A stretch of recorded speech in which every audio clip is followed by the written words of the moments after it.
Dive Podcast, straight talk on politics, national security, and America's future. With Robert Johnson and Linda Miller, we cut through the spin, tackle the tough issues, and give you the real story behind today's headlines. Subscribe now and hit the notification bell to stay informed. Okay, let's get right into it. Today we're doing a deep dive into potential shifts in the conflict, based on some recent comments from a U.S. President advisor, Steven Utkoff. Right, Witkoff. And the word is, discussions might be focusing on some pretty critical areas. Yeah, things like possible territorial adjustments for Ukraine. Right, territorial. And the Zaporizhia Nuclear Power Plant status. That too. And interestingly, access to the Dnieper River and ultimately the Black Sea. Okay, that last one. Access to the Dnieper connecting to the Black Sea. That's where, it seems to get particularly complex. It really does, because what seems like a specific issue, river access, actually, well, it opens up this much broader strategic picture. How so? What's the current situation? Well, right now, Ukraine controls pretty much both banks of the Dnieper River. There's a minor exception, but basically they hold it. Okay.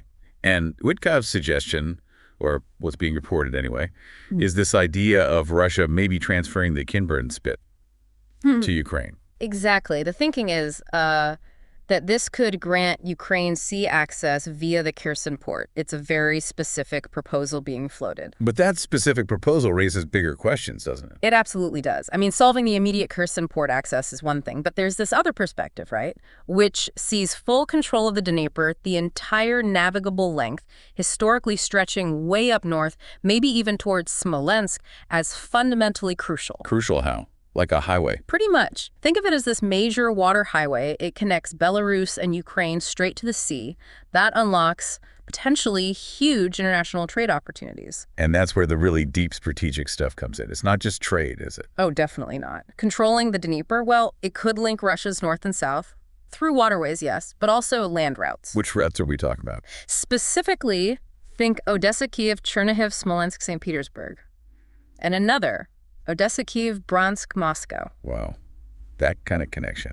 I mean, the implications for trade, the economy, even military movements, it's significant. Hugely significant. And that's why if you look at the bigger picture, Kyiv and Washington, naturally, they see it very differently. How do they view it? For them, controlling at least the right bank of the Dnieper, ideally both banks, is vital. It's a water barrier against Russia.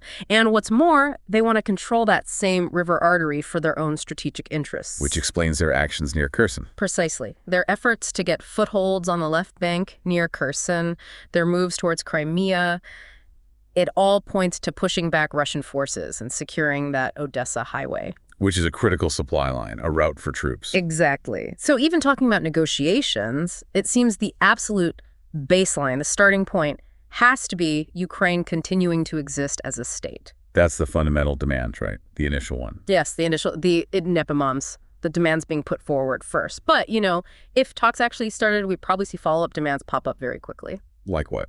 Well, for instance, calls to, quote, clear the Kherson and Zaporizhia regions. Even though Ukraine still holds parts of them, including the main cities. Right, even with that reality on the ground. In talking about those regions, those referendums that happened, under current international law, it doesn't seem likely the world will recognize them. Not likely at all. So while Russia might engage in, bargaining over these territories, there isn't really a solid legal basis for their claims, internationally speaking. And honestly, it's hard to see Ukraine just giving up control of territories they hold, especially regional capitals. So what happens then? Does it just stall?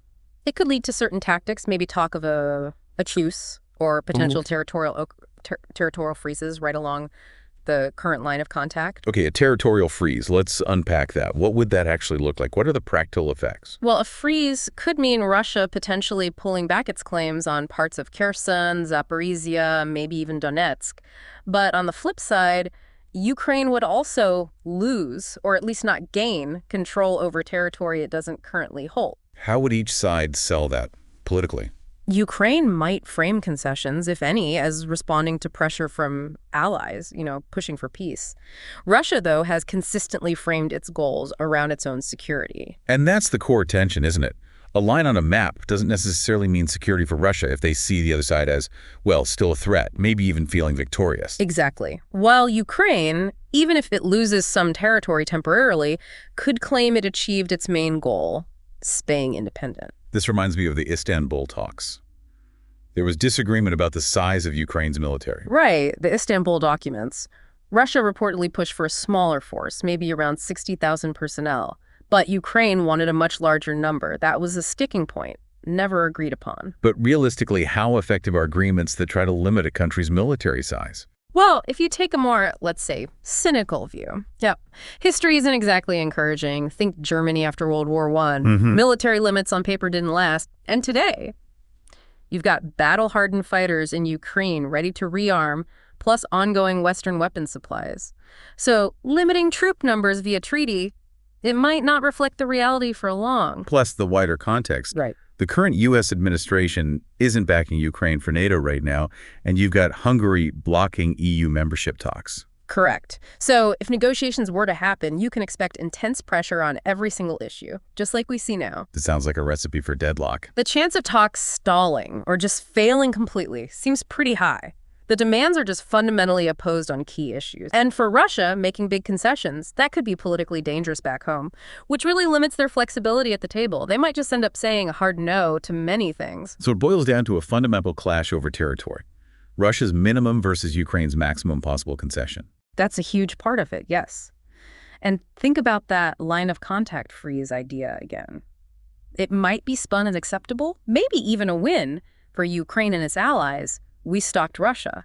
But for Russia, it likely looks unacceptable, doesn't achieve their stated security goals, leaves a perceived threat right there. But Ukraine would surely push its own narrative hard. Oh, absolutely. They'd likely argue they defended their independence against a nuclear power, portray themselves as victors, even with temporary land losses, always intending to get it back later. That territorial integrity point is strong. It seems to be. I mean, it's notable that even pro-Russian Ukrainian figures now in Moscow, from what I've seen, haven't explicitly recognized Crimea as Russian territory. It just shows how deep that runs. So it leads you to wonder, right, what if, hypothetically, the U.S. president stepped in and pushed for something like a Korean Peninsula solution, just dividing along the front lines, because neither side can constitutionally give up land. That kind of division, well, it creates a whole new set of massive problems. Especially for Russia. Particularly for Russia, yes. It would mean failing to secure that western border and facing an enemy they'd likely see as victorious, still poised there. Plus, you have multiple Western countries saying flat out they'll keep arming Ukraine even after a ceasefire. So where are Russia's security guarantees in that scenario? They seem unattainable. It sounds a bit like Ukraine's earlier call for a 30-day ceasefire. I assume any real negotiation would also demand a stop to mobilization, arms transfers. You'd think so. But the verification, that's the tricky part. You can see if fighting stops on the front line, sure, but how do you truly verify that mobilization has ended, especially with volunteers? And how do you track every single arms shipment, stop things already in the pipeline under contract? It's incredibly difficult. So given all these potential dead ends, the limited room for real compromise, are negotiations even the most likely path forward right now? Well, looking at it purely strategically, one could argue that a breakdown in talks might actually be, from Russia's perspective, preferable to being pressured into compromise they see as deeply unfavorable. Preferable? How so? Because, from a certain viewpoint, the only real concession Russia feels it can make is, perhaps cynically put, not trying to conquer France. If Ukraine's continued existence itself is seen as the core security threat, then there's very little room to give. The idea being that treaties can't truly limit a sovereign state, only force can. That's the argument, that any agreement with Ukraine would eventually be discarded. Renewed mobilization, rearmament, pushing for NATO again, it would all come back. And starting a conflict a second time, much harder, politically, internationally, which explains some of the constant external pressure for some kind of ceasefire, even a temporary one. We also mentioned the U.S. president's advisor's approach. This swing strategy. Pressure on, pressure off. Right, that swing, the Shu-Chishin, alternating pushes and pullbacks. It's not just here. Reports suggest the U.S. president uses this with China, Iran, even Israel. It's a way to try and show influence, exert pressure. So even if the U.S. president doesn't personally feel strongly about Ukraine, aligning with them and Europe serves a purpose back home. Exactly. It helps project an image of being an effective peacemaker domestically. A bit like the dynamic with Israel. Public criticism sometimes, but the crucial military aid keeps flowing. That's a good parallel. It reflects a kind of traditional U.S. negotiating tactic. Apply pressure, hope the other side is forced to compromise. But maybe U.S. leverage isn't what it once was globally, so now we see more of this back and forth, this sheyemesha. Like with China over tariffs. Yes, and remember that very short ceasefire between India and Pakistan. The U.S. president highlighted it as a peacemaking win, however brief it actually was. So in this whole complex dance of potential talks, where does Russia stand overall? Are they playing along? It seems Russia is engaging with the negotiation game, to a point. Because, well, it finds it beneficial up to a certain threshold. It lets them stay involved diplomatically, keeps options open, allows them to read the situation as it evolves. Subscribe to our podcast on Spotify, Apple Podcasts, and YouTube. We're here to make things clear. New episodes every day.